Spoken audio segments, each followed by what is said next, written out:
Assalamualaikum warahmatullahi wabarakatuh. Dalam Al-Quran ada banyak sekali surat pendek. Salah satunya adalah surat Al-Ikhlas. Pada kesempatan kali ini kita akan membahas lebih lanjut tentang surat Al-Ikhlas. Bagaimana sejarah turunnya surat Al-Ikhlas ini. Lalu apa keutamaan dari surat Al-Ikhlas ini. Dan kisah-kisah orang yang senantiasa istiqomah dalam membaca dan mengamalkan surat Al-Ikhlas.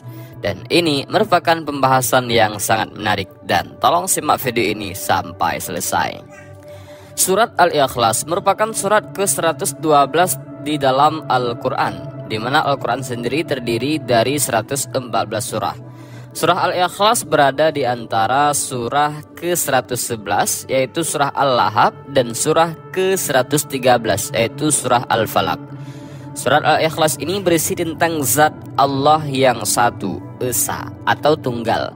Allah tidak terbagi-bagi atau terdiri dari banyak material seperti manusia atau makhluk lain yang punya kepala, tubuh, wajah, tangan, kaki, jantung, kulit, dan seterusnya. Karenanya Allah tidak mungkin melahirkan atau dilahirkan atau mengandung atau dikandung. Allah yang Maha Esa tidak punya tandingan atau zat yang serupa dengannya atau yang mirip.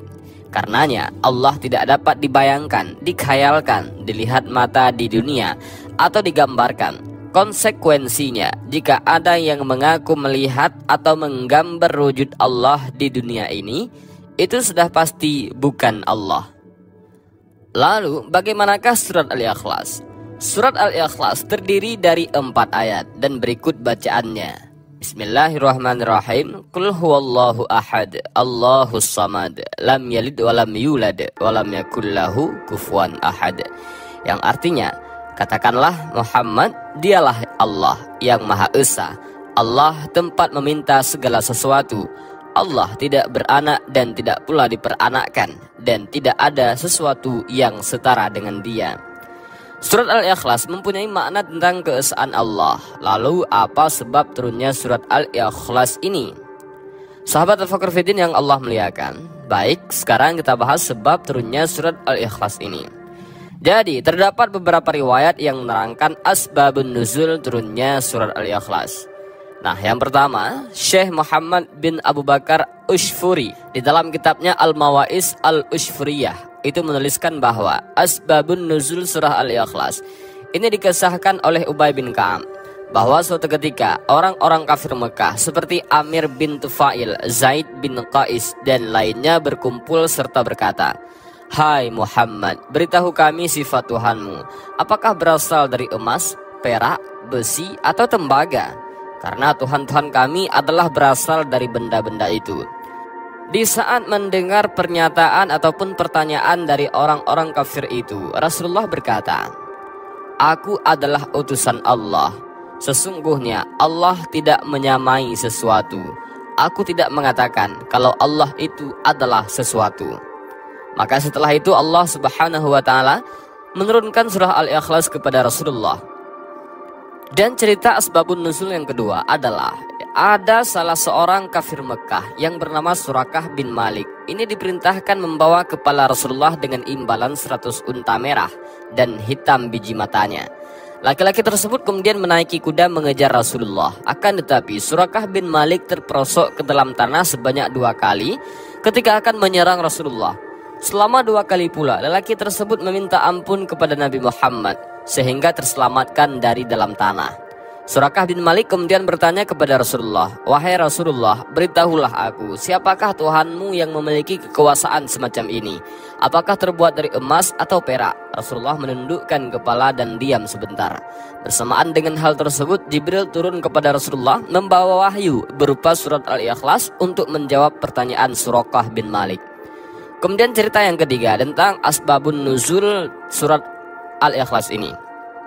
Abu Asy'ah Al-Ashbahani dalam kitab Al-A'zamah itu mengisahkan riwayat dari Aban dari Anas yang berkata, suatu ketika orang-orang Yahudi Khaybar datang kepada Rasulullah dan berkata, "Wahai Abul Qasim, Allah telah menciptakan para malaikat dari cahaya tirainya. Adam dari tanah liat yang diberi bentuk, iblis dari kobaran api, langit dari awan, dan bumi dari buih air. Oleh karena itu, beritahukanlah kepada kami bagaimana hakikat Tuhanmu itu. Rasulullah pun menjawab pertanyaan tersebut hingga Jibril datang membawa surat Al-Ikhlas. Jadi itu adalah beberapa sebab yang menjadi sebab turunnya surat Al-Ikhlas. Dan surat Al-Ikhlas ini tergolong surat Makkiyah sehingga dinyatakan turun di kota Mekah. Yang pasti surat ini diwahyukan sebagai jawaban atas pertanyaan kaum musyrik yang penasaran akan Tuhan yang disembah oleh Rasulullah SAW. Mereka menduga bahwa Tuhan yang dipuja oleh Muhammad SAW serupa dengan berhala mereka. Nah, karena itulah Allah menurunkan wahyu berupa surat Al-Ikhlas. Sahabat Tafakkur Fiddin yang Allah muliakan, kandungan surat Al-Ikhlas ini itu menjelaskan tentang tauhid yang mengesahkan Allah dan keharusan seorang muslim hanya menggantungkan hidupnya kepada Allah dan tidak pernah berharap apapun kecuali hanya kepada Allah. Nah, kandungan surat Al-Ikhlas ini pada ayat pertama Qul huwallahu ahad, yaitu menurut tafsir Ibnu Katsir, berkata Ikrimah ketika Yahudi berkata, kami beribadah kepada Uzair anak Allah, dan Nasrani berkata, kami beribadah kepada Al-Masih Isa bin Maryam. Berkatalah Majusi si penyembah api, kami beribadah kepada matahari dan bulan. Dan orang-orang musyrikin berkata, kami beribadah kepada berhala. Maka Allah turunkan kepada Rasulullah SAW, Qul huwallahu ahad. Maknanya adalah dialah Allah yang satu, yang tidak ada sebanding dengannya. Tidak ada pembantu bagi Allah, tidak ada yang setara dengan Allah, tidak ada yang serupa dan tidak ada yang sama dengan Allah. Pada lafaz ini tidak ditetapkan pada selain Allah, namun ditetapkan hanya pada Allah saja, dikarenakan Allah sempurna pada seluruh sifat dan perbuatannya. Sahabat Tafakkur Fiddin yang Allah muliakan, setelah kita memahami kandungan ayat pertama, maka mari kita beramal dengan yakin bahwa sepantasnya Allah tidak berhak diberikan ibadah kepadanya secara keseluruhan. Kita tidak menjadikan tandingan bagi Allah pada ibadah kita. Dan seharusnya kita murnikan ibadah dengan mengikuti cara ibadah Rasulullah SAW. Itulah ibadah yang paling benar, paling mudah dan paling menenangkan. Sehingga dengan demikian telah terwujudlah syahadat kita, yakni asyhadu an la ilaha illallah wa asyhadu anna Muhammad Rasulullah, yang artinya tidak ada yang berhak disembah ataupun diibadahi dengan benar kecuali Allah, dan bahwasanya Muhammad adalah Rasul Allah. Kemudian kandungan pada ayat kedua, Allahus Samad, yaitu menurut tafsir Ibnu Katsir maknanya adalah Allah Subhanahu wa taala itu memiliki kesempurnaan sifat yang mulia, yang seluruh makhluk meminta seluruh kebutuhan dan keinginan pada Allah. Allah adalah pemimpin dan Allah tidak makan dan tidak minum dan Allah Maha Kekal. Nah, menurut tafsir ayat kedua ini, mari kita menunjukkan permintaan kita hanya kepada Allah saja. Ketika kita berdoa agar ditambahkan rezeki atau kita berdoa yang lainnya, maka hendaknya hanya meminta kepada Allah saja, tidak meminta kepada orang yang sudah mati ataupun kepada dukun. Karena doa adalah ibadah yang harus diberikan hanya kepada Allah Subhanahu wa taala. Dan apabila berdoa kepada Allah lalu menjauhi perkara-perkara yang haram, maka doa akan dikabulkan, sebagaimana Allah berfirman dalam Al-Quran surah Al-Baqarah ayat 186. Dan apabila hamba-hambaku bertanya kepadamu Muhammad tentang aku, maka sesungguhnya aku dekat, aku kabulkan permohonan orang yang berdoa kepadaku. Hendaklah mereka itu memenuhi perintahku dan beriman kepadaku agar mereka memperoleh kebenaran.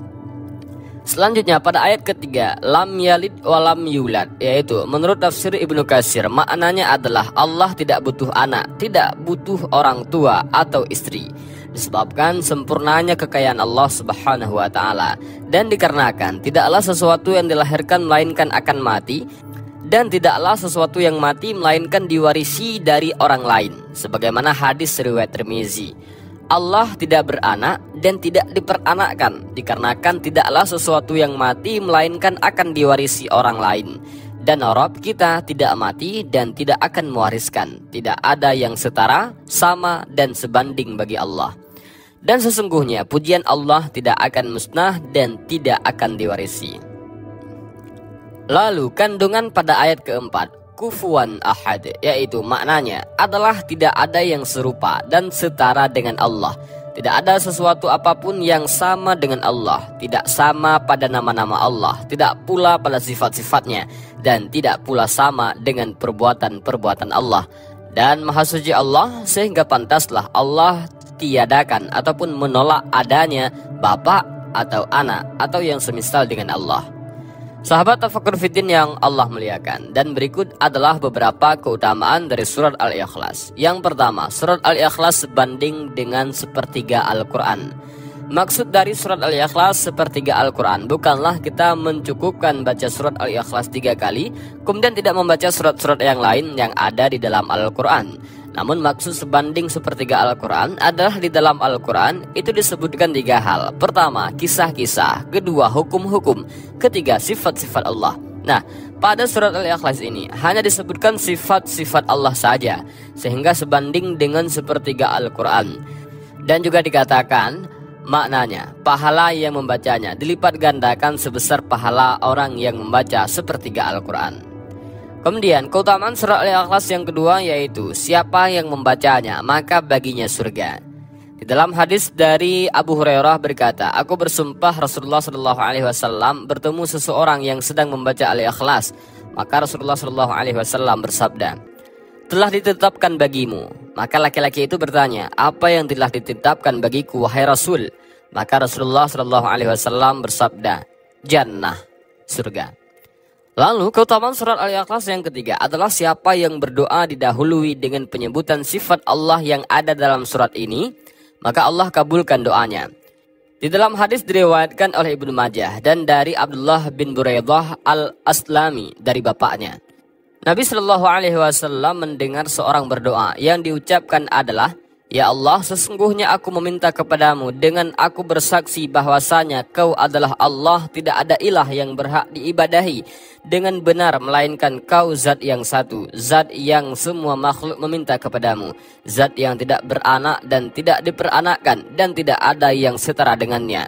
Maka Nabi Shallallahu Alaihi Wasallam bersabda, demi zat yang jiwaku berada di tangannya, sungguh laki-laki ini telah meminta kepada Allah dengan namanya yang agung, yang apabila seorang berdoa dengan sifat-sifat ini maka Allah kabulkan, dan apabila meminta dengan menyebutkan sifat-sifatnya maka Allah berikan.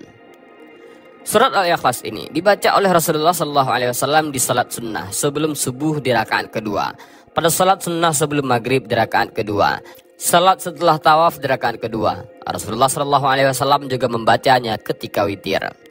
Sahabat Tafakkur Fiddin yang Allah muliakan, dalam beberapa hadis dikatakan bahwa Nabi Muhammad SAW pernah bersabda bahwa pahala membaca sekali surah Al-Ikhlas sama dengan membaca sepertiga Al-Quran, sehingga membaca 3 kali surah ini sama dengan mengkhatamkan Al-Quran. Kisah terkait hadis itu terekam dalam beberapa kisah, seperti kisah ketika Nabi bertanya kepada sahabatnya untuk mengkhatamkan Al-Quran dalam semalam. Umar menganggap mustahil hal itu. Namun begitu Ali menyanggupinya, Umar kemudian menganggap Ali belum mengerti maksud Nabi karena masih muda.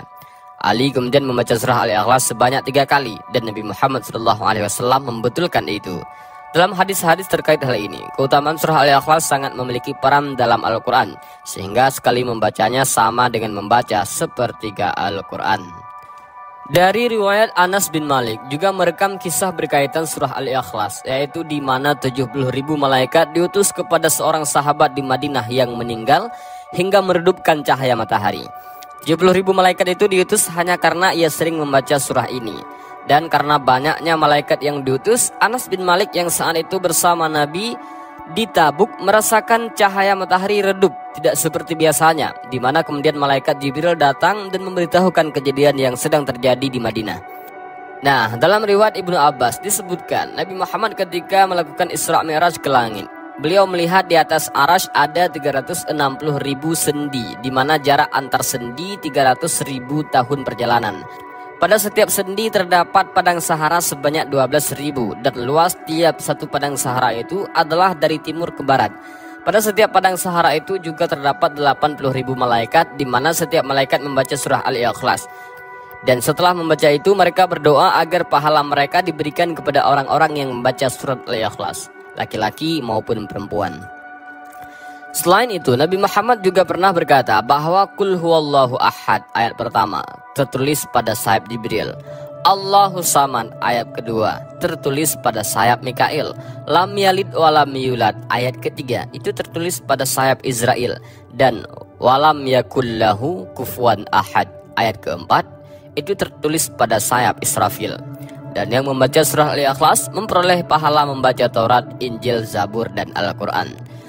Lalu berkaitan dengan sahabat, Nabi pernah berkata bahwa Qul huwallahu ahad ayat 1 itu tertulis pada dahi Abu Bakar. Allahu Samad ayat kedua pada dahi Umar. Lam yalid walam yulad pada dahi Utsman. Dan walam yakullahu kufuwan ahad pada dahi Ali. Sedangkan hadis lain menyebutkan bahwa ketika orang membaca Al-Ikhlas ketika sakit sehingga meninggal, ia tidak membusuk dalam kubur dan akan dibawa malaikat dengan sayapnya melintasi Shiratul Mustaqim menuju surga. Dan demikianlah pembahasan mengenai surah Al-Ikhlas dan semoga bermanfaat. Wallahu a'lam bishawab. Assalamualaikum warahmatullahi wabarakatuh.